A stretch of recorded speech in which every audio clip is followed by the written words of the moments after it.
આજ તો મારા લેવા દેવા વગરનો હીરો ગોતવો પડ્યો. रोम रोम भाइयों। કેમ છો મિત્રો, સ્વાગત છે તમારું મારા 100 ડે 100 મિનિટ બ્લોગ ચેલેન્જમાં. આજ છે મારો એમનો 19મો દિવસ. પછી હું આવી ગયો કારખાના તરફ. તો કારખાનામાં જોયું તો તળિયાના હીરા ખાલી થઈ ગયા હતા. પછી મેં બેડ દીધો ટોટલ 100 હીરા કાઢીને જોયું તો હીરા કાઢવાના ઘણા હીરા હતા. પછી મેં કાઢી નાખ્યા બધા હીરા. હજી તો હું હીરા કાઢી રહ્યો ત્યાં આવી ગયા મારા પપ્પા ચાલે. પછી અમે બધાએ પીધી ચા.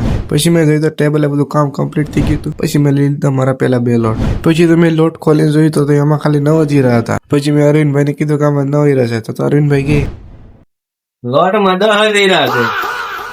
પછી એને કીધું કે લોટમાં તો 10 જ રહેશે. પછી મારે કેટલી ઘણી હીરો ગોતવો પડ્યો તો એ મને મળ્યો નહીં. પછી આવ્યો છેલ્લે એને ઘંટીથી જ તે હીરો. પછી મેં માતાજીનું નામ લઈને કરી દીધું હીરા ઘસવાનું ચાલુ. પછી મેં બનાવ્યો આજનો પહેલો લોટ. પછી મેં બનાવ્યો મારો બીજો લોટ. તાતો થઈ ગયો અમારો જમવાનો ટાઈમ. પછી અમે બધા આવી ગયા જમવા માટે. અને આજ જમવામાં રીંગણા બટેટાનો શાકનો રોટલો હતો. અને પછી મેં બહાર આવીને જોયું તો અમારા આરસીસી રોડ બનાવવાનું કામ ચાલતું હતું. પછી તો 2 વાગી ગયા. પછી આવી ગયો હું કારખાના તરફ પાછો. પછી મેં બનાવ્યો મારો છેલ્લો લોટ. કારણ કે વિડીયો ઓલરેડી બહુ મોટો થઈ ગયો છે. અને મેં આજ ટોટલ 120 હીરા બનાવ્યા હતા. અને હવે હું તમને મળું મારા આવતા મિની લોગમાં.